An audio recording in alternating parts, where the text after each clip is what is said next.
Bien-aimés de Dieu, frères et sœurs, et vous qui êtes amis de bien et de la justice, je vous salue au nom de Jésus-Christ.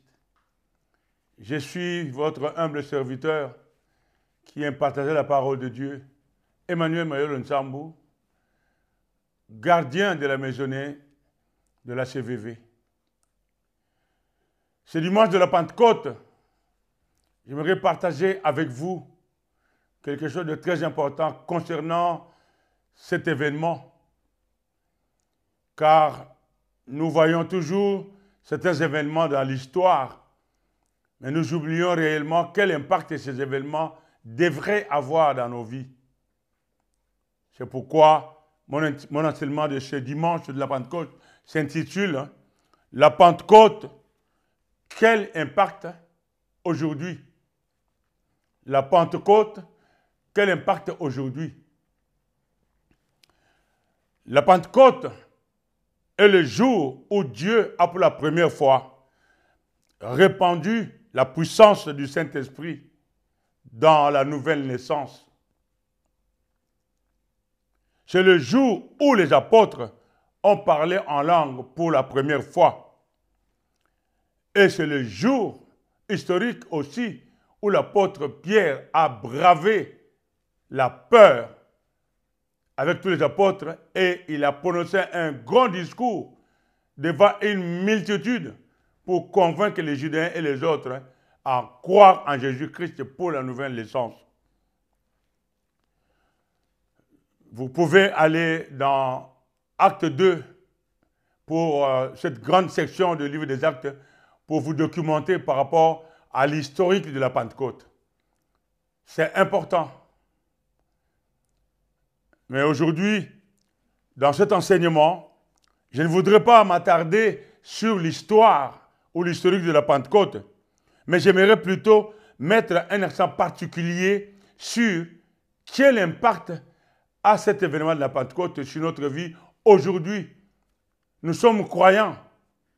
La Pentecôte a eu lieu des milliers d'années avant. Mais aujourd'hui, qu'est-ce que cela nous rapporte? C'est là où je veux nous amener dans cet enseignement.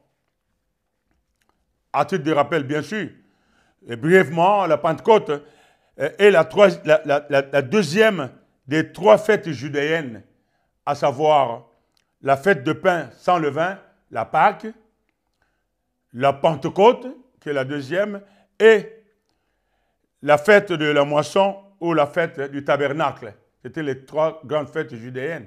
Et ce n'était pas n'importe quelle fête. Ces fêtes-là rassemblaient du grand monde en Israël et précisément à Jérusalem. La Pentecôte est célébrée 7 semaines après le second jour de la Pâque, soit 50 jours après la Pâque. La fête de semaine est également connue comme la fête de la moisson ou le jour des prémices. La moisson, une fois récoltée, les récoltes sont mises en lieu sûr. Ils faisaient des grandes fêtes. À cette époque-là, ce n'est pas comme aujourd'hui où on a tellement de... C'était vraiment des fêtes spécifiques car les activités étaient plus centrées sur l'agriculture et la moisson. C'est plus tard qu'elle a été appelée la fête de la Pentecôte. Et Dieu n'a pas choisi ces jours-là au hasard. Les mots hasard n'existent pas dans l'omniscience de Dieu, moins encore dans son omnipotence et son omniprésence. Ces jours-là ont été choisis par Dieu. Jérusalem était plein de... Tout le continent était représenté ce jour-là. Lisez vous-même Acte 2, vous comprendrez l'historique de cette fête. Et cet enseignement, comme je suis en train de vous enseigner, est disponible sur notre site www.acvv.org. Vous pouvez aller et tirer l'enseignement. Alors, pour mesurer l'impact de la Pentecôte aujourd'hui, je vais travailler un verset à la lumière de la parole concernant cet événement de la Pentecôte, le jour où les apôtres ont reçu la puissance du haut, le Saint-Esprit. Je vais travailler ce verset à la lumière de la parole et vous comprendrez pourquoi. La Pentecôte, quel impact pour nous aujourd'hui. Allons dans 1 Corinthiens 13 et je vais lire le verset 8. Il est dit ceci: la charité ne périt jamais. Les prophéties prendront fin. Les langues cesseront. La connaissance disparaîtra. La raison principale de revenir sur ce verset est que sa compréhension est tellement tordue aujourd'hui jusqu'à ce que ça annihile même ce que c'est la Pentecôte, la puissance de Dieu dans nos vies aujourd'hui. Ça annule aussi. Il a annihilé, amoindrir l'impact ou annuler carrément, c'est-à-dire faire disparaître l'impact de cet événement dans nos vies. Et l'impact même de cette puissance de Dieu reçue par les croyants lors de la nouvelle naissance. Nous n'étions pas là ces jours-là, mais nous sommes nés de nouveau. Nous avons reçu la même puissance en manifestation. Mais ce verset-là, mal interprété, fait que la Pentecôte n'a plus d'impact dans la vie des croyants. Je vais vous rappeler la parole pour vous dire que réveillez-vous, croyez la parole. La Pentecôte a de l'impact dans nos vies aujourd'hui. Certaines églises chrétiennes, bien sûr, enseignent que le parler en langue a pris fin. Les prophéties ont cessé. Comme je vous ai dit, les prophéties prendront fin, les langues ont cessé. Certaines églises enseignent cela aujourd'hui. Donc, il est inutile aujourd'hui pour eux, ou pour ces églises, pour elles, de parler en langue. J'aimerais apporter un éclaircissement sur ces versets. Ok, si c'est le cas, je leur demande à ces gens-là, qui disent que les prophéties prendront fin, les langues cesseront. D'où viennent les prophéties dont ils bombardent les croyants aujourd'hui dans les églises? Oui, les prophéties ont pris fin, les langues cesseront, d'accord. Mais d'où viennent ces prophéties qui vous bombardez les croyants aujourd'hui dans les églises? Et attendez, la connaissance avec laquelle j'entends la parole aujourd'hui, cette connaissance vient d'où? Ce qui veut dire qu'ils sont aveuglés. C'est de l'ignorance, tout simplement. Ou alors, ils tirent leur puissance quelque part d'autre que la puissance de Dieu, du Saint-Esprit, qui est descendu le jour de la Pentecôte. Je ne juge pas. Je ne juge pas, mais les faits sont là. Vous voyez? Donc aujourd'hui, s'ils n'ont plus du Saint-Esprit, ils n'ont plus le Saint-Esprit. Et comment pensez-vous qu'ils peuvent opérer les 9 manifestations de l'Esprit? Quand nous opérons ces manifestations de l'Esprit, à partir du Saint-Esprit qui est descendu, nous opérons les manifestations de l'Esprit. Mais si ils croient qu'ils opèrent les manifestations de l'Esprit, sachant que les langues cesseront, la connaissance disparaîtra, les prophéties prendront fin, mais comment pensez-vous qu'ils peuvent manifester, opérer les 9 manifestations de l'Esprit? C'est impossible. Surtout le parler en langue. Et le discernement des esprits. Parce qu'ils sont déjà aveuglés. Vous pouvez vous rendre compte, vous-même seulement, c'est que c'est de l'ignorance. Nous apprenons toujours. Nous n'inventons pas, nous connaissons la parole plus que quiconque. Aucune église, aucune personne dans le monde ne peut se vanter d'avoir ou de détenir le monopole de la vérité. Il n'y en a pas. Là où s'arrête ma petite connaissance, là où commence la connaissance des autres, j'apprends. Ce n'est pas parce que j'enseigne aujourd'hui que je me prends pour... Je ne suis rien du tout. C'est que je peux maîtriser que ce que j'enseigne, j'apprends. Si demain, je peux encore apprendre autre chose par quelqu'un d'autre, j'apprends la parole de Dieu, elle est là. La vie chrétienne, elle est là de donner et de recevoir la parole. C'est bien ça, vous voyez. La stricte vérité est que la charité, qui est l'amour de Dieu dans l'intelligence renouvelée en manifestation, ne périt jamais. Ça, c'est sûr. Ce qui est sûr encore, c'est que les prophéties prendront fin et les langues sécheront. Évidemment, la connaissance aussi disparaîtra. Mais quand? Seulement quand Jésus-Christ reviendra. Point. Donc, la présence du Saint-Esprit est en manifestation en nous aujourd'hui pour quiconque croit. À l'instar des apôtres le jour de la Pentecôte, eux qui se cachaient par la peur d'être lapidés et subir le même sort que leur maître Jésus-Christ qui a été crucifié, ils se cachaient, certains ont repris d'autres activités, mais en cachette, ainsi de suite. Rappelez-vous, l'apôtre Paul a régné Jésus combien de fois? Je ne vous l'apprends pas, ce n'est pas le sujet du jour. La peur, la peur, la peur. Mais ce jour-là, ils ont bravé la peur. Pierre, qui est connu avec certains apôtres comme les gens de moins d'instruction, ont tenu un langage qui a surpris le monde entier. Ils étaient tous là. Tous étaient là. Je dis, mais c'est incroyable. Qu'est-ce que nous voyons aujourd'hui? N'est-ce pas les pécheurs là? N'est-ce pas ceci, cela? Comment les entendons-nous parler dans nos propres dialectes? C'était fantastique et merveilleux ces jours-là. Et le monde était témoin. L'Afrique n'était pas en laisse, vous savez. Ils ont vu, ils l'ont vécu en live. Vous voyez? Et l'apôtre Pierre et les autres ont bravé cette peur-là. Des esprits diaboliques de masse. Ces mêmes esprits qui ont dit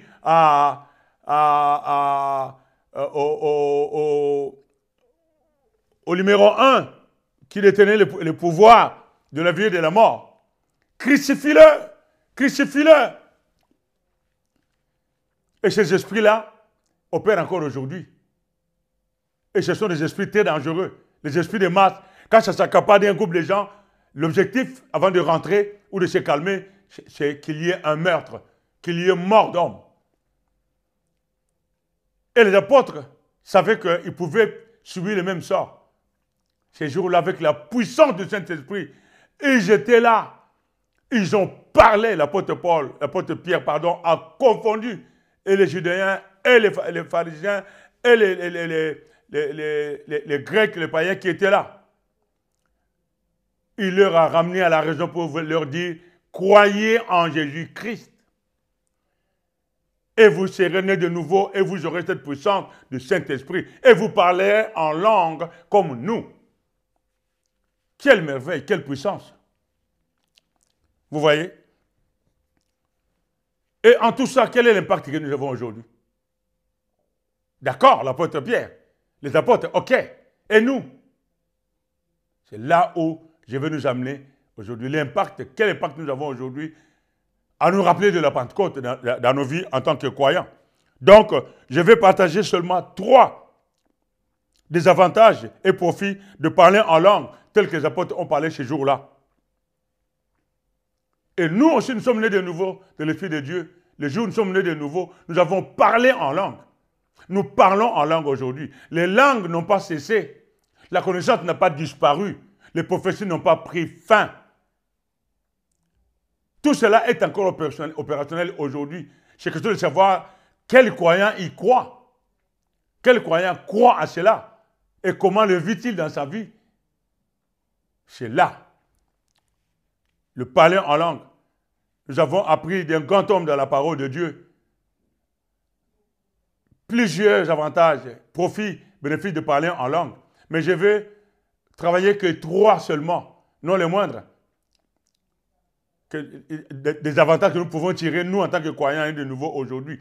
Vous, mon frère, et vous, ma soeur, qui me suivez aujourd'hui, renouvelez vos intelligences, rappelez-vous la parole aujourd'hui, et sachez que la Pentecôte n'est pas de l'histoire, et que cette puissance est latente dans nos vies aujourd'hui, en manifestation. Ne dormez pas. Ne dormez pas l'esprit qui est en vous. Donc, je vais travailler les 3 avantages et profits de parler en langue. Et quel est l'impact que cela a dans notre vie aujourd'hui? Premièrement, quand vous parlez en langue, vous priez parfaitement. Quand vous parlez en langue, vous priez parfaitement. C'est la prière parfaite, l'adoration véritable. L'Esprit intercède. L'Esprit vous aide dans vos faiblesses. Et avec le parler en langue, vous évitez de parler dans votre intelligence, comme il est dit dans Matthieu 6, verset 7, d'éviter de parler comme les autres qui parlent en langue, en priant, en multipliant des vaines paroles, comme les païens le font, comme les autres le font, croyant qu'en multipliant des vaines paroles, que vous serez, Dieu vous exaucera, et plus ou mieux. Non. Nous pouvons prier en esprit, nous pouvons parler en langue, nous pouvons prier en langue. La meilleure prière, la meilleure adoration, c'est de parler en langue. Car il n'y a pas d'égoïsme. L'Esprit intercède pour vous. Et puis, nous parlons en langue des heures et des heures. Nous nous rappelons dans les grands défis. Je me rappelle personnellement, j'ai eu des grands défis pendant certains de mes voyages en Afrique où je devais prier de 5 heures du matin à 18 heures. Le défi était tellement énorme que vous avez un choix. Vous croyez Dieu, vous gagnez, ou vous doutez de la parole de Dieu, alors vous en ramassez une dont vous vous rappellerez à jamais. Comment pensez-vous que vous pouvez parler en langue pendant de 5 heures du matin à 18 heures? En intelligence, mon gars. En 1 heure du temps, même pas, vous êtes déjà fatigué, vous n'avez plus rien à dire. Mais en langue, ça peut aller même au-delà. Et j'ai fait ces preuves plus d'une fois, et je ne suis pas le seul. Vous aussi, croyants, vous le savez, vous l'avez fait. Pourquoi vous avez arrêté? Pour ceux qui l'ont arrêté. Pourquoi vous ne le faites pas pour ceux qui ne le font pas, qui croient que les langues ont cessé? Stop! Réveillez-vous. Parlez en langue. C'est une prière parfaite, une adoration parfaite. L'Esprit intercède pour vous. Tiens, regardons-le dans Romains 8. Le verset 26 et 27, il est dit ceci. De même aussi, l'Esprit nous aide dans notre faiblesse, car nous ne savons pas ce qu'il nous convient de demander dans nos prières. Mais l'Esprit lui-même intercède par des soupirs inexprimables. Nous parlons en langue. Si quelqu'un vous entend, il entend des soupirs inexprimables, mais il n'entend pas ce que vous dites. D'autres aussi peuvent entendre leur dialecte quand vous parlez. On a vu ça aussi. Ce miracle-là est arrivé. De nos jours aussi, ça arrive. Le verset 27. Et celui qui sonde les cœurs connaît quelle est la pensée de l'Esprit, parce que c'est selon Dieu qu'il intercède en faveur des saints. Voilà le parler en langue. Quel avantage? Deuxième profit que nous pouvons tirer dans le parler en langue. Vous vous fortifiez quotidiennement dans le parler en langue. Éphésiens 3, le verset 16, il est écrit « Afin qu'il vous donne, selon la richesse de sa gloire, d'être puissamment fortifié par son esprit dans l'homme intérieur. » Comment pouvez-vous être fortifié par son esprit dans l'homme intérieur si ce n'est que par l'esprit? Ce n'est pas par la prière en intelligence, où nous avons de l'égoïsme, où nous ne savons même pas quoi demander, ou des fois, nous prions pour le mal des autres. Il y a des gens qui prient. Dieu maudit-le, Dieu tue-le, ce qu'il m'a fait. Dans le parler en langue, vous n'avez pas le temps de ça. Vous parlez en langue, l'esprit intercède dans le bon sens. Merveilleux. Ceci est possible que vous soyez fortifié dans l'homme intérieur que dans le parler en langue. Et si l'apôtre Paul a dit, plutôt a tenu dans les défis auxquels il était confronté, parce qu'il parlait beaucoup en langue, il s'est fortifié dans son esprit, dans l'homme intérieur, et il a tenu. Rappelez-vous combien il a tenu. Je ne vous raconte pas l'histoire. Allez dans la parole de Dieu, dans les livres des Actes, et regardez comment l'apôtre Paul a tenu. Vous savez pourquoi? Il parlait en langue, et il a dit lui-même. Il a dit lui-même dans 1 Corinthiens 14, verset 18, « Je rends grâce à Dieu de ce que je parle en langue, plus que vous tous. » Aujourd'hui, ça peut paraître de l'orgueil, que quelqu'un se dit, « Je parle en langue plus que vous tous. » Il l'a dit sans gêne. devant les croyants, yeux dans les yeux, que je parle en langue plus que vous tous. Vous savez pourquoi? Il voulait les réveiller pour leur dire, parlez en langue. Avant de commettre une bêtise, avant de faire quoi que ce soit, en bien vous voulez faire, ou en mal vous voulez agir, sachez-le que ça part d'abord de votre cœur, dans l'intelligence. Et de là, les actes viennent.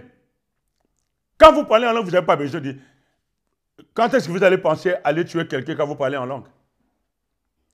Quand est-ce que vous pensez que vous allez maudire quelqu'un ou injurer quelqu'un ou dire du mal quand vous parlez en langue? Je ne crois pas.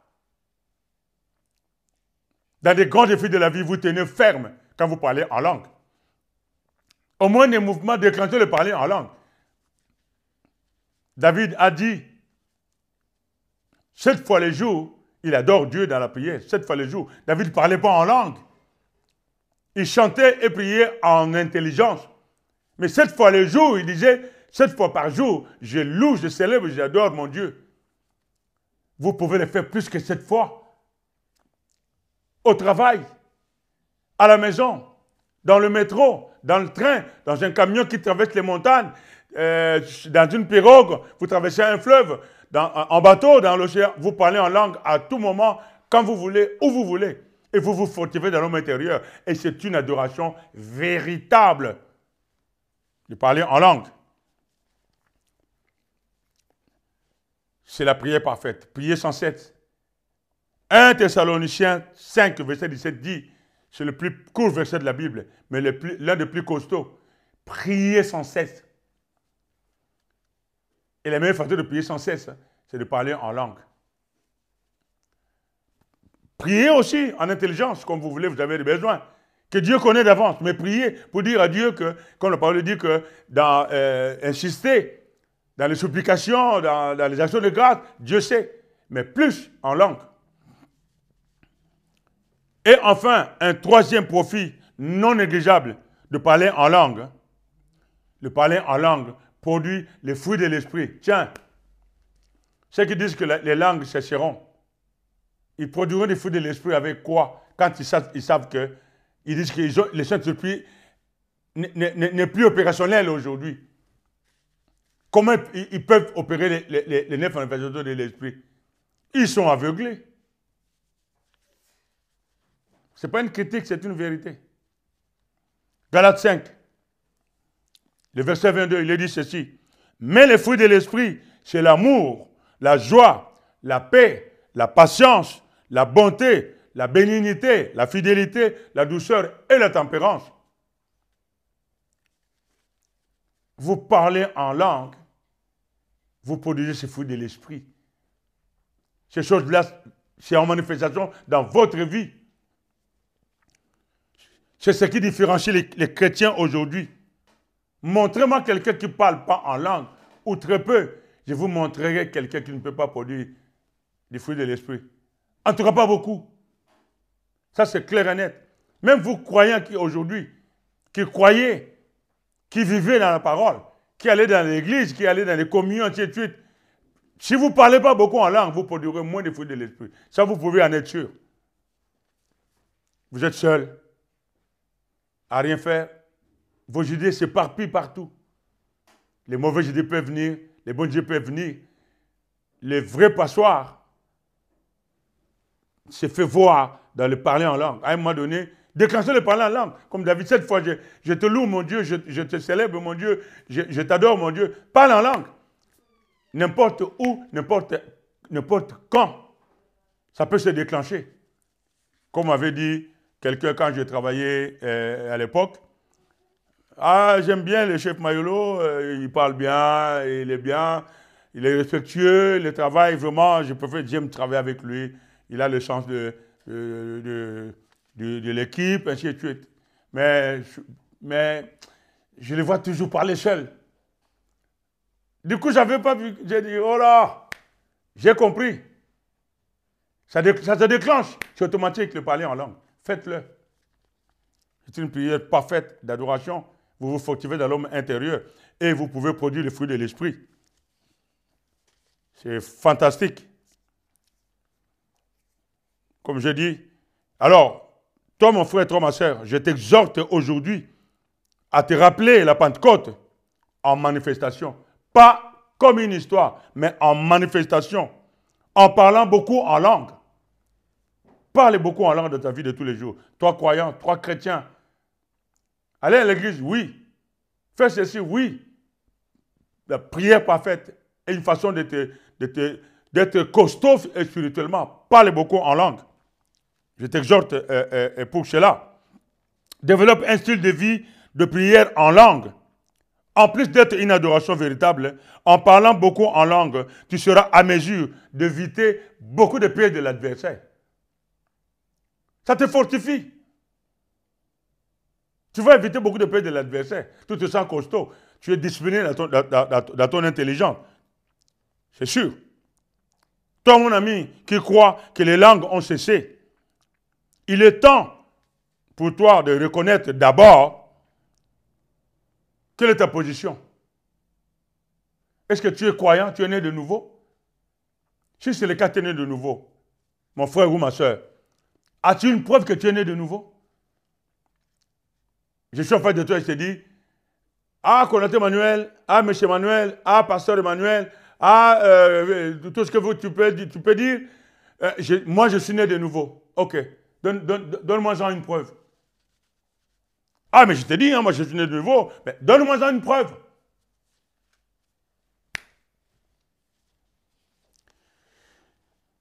Eh oui, mon frère, ma soeur, réveille-toi. Si tu sais que tu es né de nouveau, il y a une seule preuve pour cela. C'est le parler en langue. L'une des preuves pour savoir que tu es né de nouveau de l'Esprit de Dieu, c'est le parler en langue. Les apôtres, pour qu'ils sachent ce jour-là que le Saint-Esprit est descendu, ils ont fait quoi? Ils ont parlé en langue, mon gars. C'est la même chose aujourd'hui. Parle en langue, parle beaucoup en langue. Toi qui n'es pas encore né de nouveau, ou tu es ignorant, mon frère et ma soeur, ce n'est pas un péché d'être ignorant. C'est un péché de rester ignorant quand on peut s'en sortir. Crois aujourd'hui qu'on fait Jésus-Christ comme Seigneur. Crois, confesse-le de ta bouche qu'il est le Seigneur. Crois dans ton cœur que Dieu l'a ressuscité des morts, tu seras sauvé. Et tu parleras en langue. Tu n'es pas obligé de confesser devant quelqu'un. Entre toi et Dieu, tu peux confesser. Je confesse Jésus-Christ comme Seigneur de ta bouche. La bouche, ce n'est pas seulement que tu l'écris sur le toit que les gens entendent. C'est dans ton cœur aussi. Tu parles, comme nous parlons en langue. Des fois, nous parlons en langue. Les gens ne te voient pas parler, mais tu parles intérieurement. Confesse Jésus-Christ de ta bouche. Crois dans ton cœur que Dieu est ressuscité de mort. Tu seras sauvé et tu parleras en langue. Tu as déjà le Saint-Esprit en manifestation en toi. Quand ça va déborder, comme ça a débordé avec les apôtres, tu parleras en langue. C'est fantastique, vous voyez. Alors, la preuve que tu es né de nouveau, c'est que tu parles en langue. Et c'est quoi le parler en langue?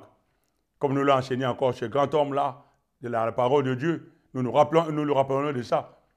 Je vais bien spécifier pour vous. Le parler en langue, c'est la manifestation externe dans le monde des 5 sens de la réalité et de la présence interne de la puissance du Saint-Esprit une fois qu'on est né de nouveau. Voilà le parler en langue. Tu es croyant chrétien? Oui. Tu es né de nouveau? Oui. Donne-moi la preuve. Tu parles en langue. C'est ça le parler en langue. Je répète, c'est la manifestation externe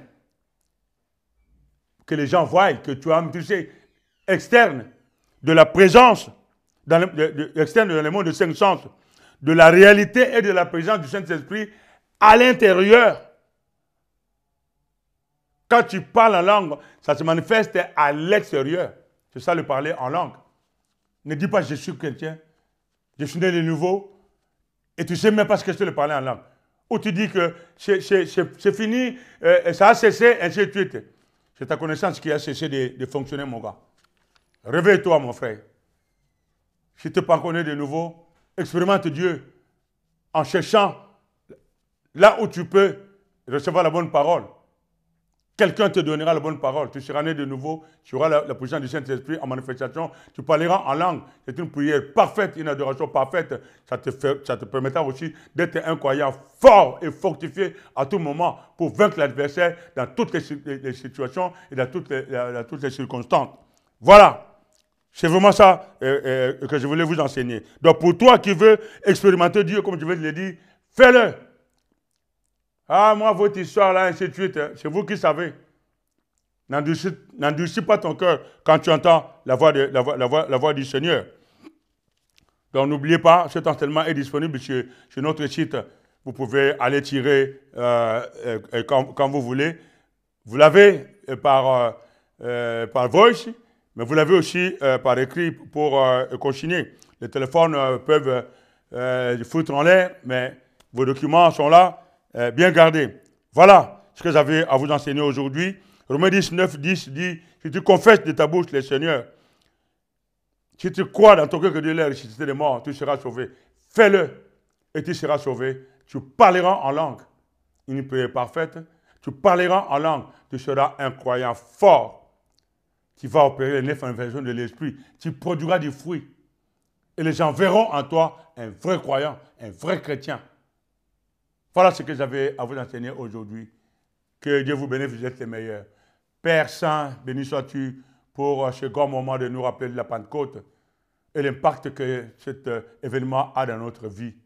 Merci pour chaque croyant qui a suivi cet enseignement, qui peut se rappeler de cet événement. Et cet événement est d'actualité. Et je sais que chaque fois que nous parlons de cet événement, nous nous rappelons de cet événement et nous recevons encore ces choses-là dans les prédispositions mentales nouvelles, kénos, et nous pouvons marcher selon ta parole. Et cela se voit en manifestation. Ce n'est pas de l'histoire que nous allons chercher dans notre bibliothèque pleine de poussière. Nous en parlons et nous rangeons, mais nous les vivons au quotidien. Merci Papa Céleste pour cette puissance qui continue à faire ses effets dans le monde. Ce n'est pas encore fini. Pour ceux qui n'ont pas encore écouté ta parole, Papa Céleste, ils écouteront la parole. Ils naîtront de nouveau et ils seront sauvés. Béni sois-tu pour tout ce que cela apportera dans la vie des croyants. Merci pour toutes choses les meilleures. Au nom de Jésus-Christ, notre seul sauveur et rédempteur vivant, nous te disons Amen.